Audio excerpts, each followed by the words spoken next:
This was a once-in-a-lifetime home for me to be able to design.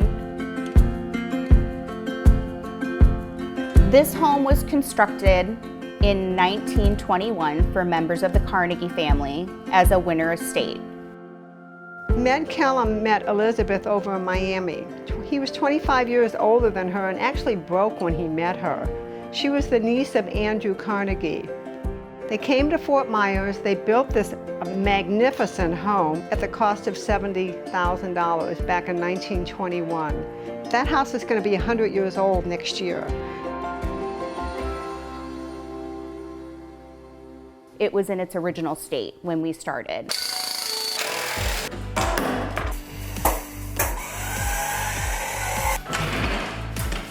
As you walk through the home, you'll see many things from the 1920s throughout, including push-button switches with pearl accents, shaker-style interior doors, brass doorknobs, oversized large fireplaces, and the original heart of pine flooring, which was restored. So we're just waiting for the crown for the windows and then the crown in the room. It's incredible from a historian's point of view. It's going to go another 100 years. That house has lasted 100 years. It's been through hurricane, along the river. It's just an incredible house. I can't say enough about the house. As a historian, it's going to continue. The history of the home and trying to keep a lot of the historical elements was extremely important, and going through and doing a fine balance of modernizing it, but yet keeping a lot of the historical items and the architecture that's true to the home and true to the 1920s when it was originated. So this hand-blown mirror is made in Liechtenstein, Germany, and we added it so that it could add the reflection from the water and make the dining room feel more open. So we like to think about, in the 1920s, the Fords, Edisons, and the Carnegies in the dining room having their dinner. This is, again, a original wood-burning fireplace that we turned into gas assist. We kept the original cafe swinging door between the butler's pantry and the dining room. It had the original kick plate at the bottom and the oversized hinges.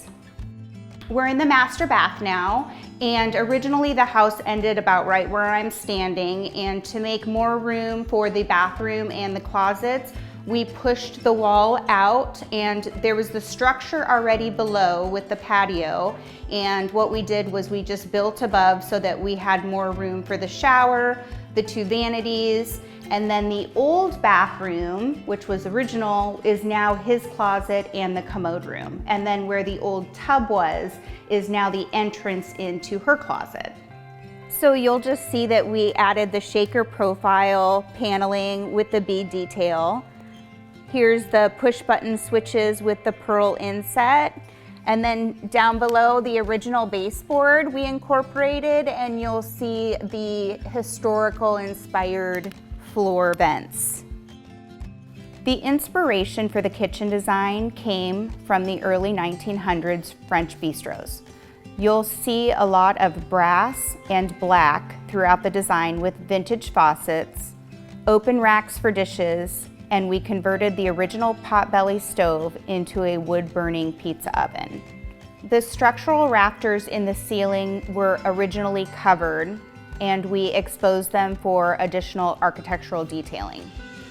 We were able to keep the living room floor plan largely intact, but removed the fireplace to open up the views of the river. To add to the grandeur of the room, we had wall paneling and trim to accent the original baseboards and bring out the original floors. We are now in the attic, and it used to be an unfinished attic, which we changed into a girls' room. And one of the coolest things about the attic space is the truss behind me is one of the original truss that holds the house up that was brought down, I am assuming by boat, back in the 1920s. And we kept it exposed, so it added an architectural feature, and it's something great to talk about. One of the greatest features of the home is the automated pergola. The pergola has the capability of dropping screens, and the louvers of the pergola open and close, so it can protect you from the sun's elements as well as give you a little bit of protection from the rain. And we also did the blue stone from Pennsylvania as the main flooring out here.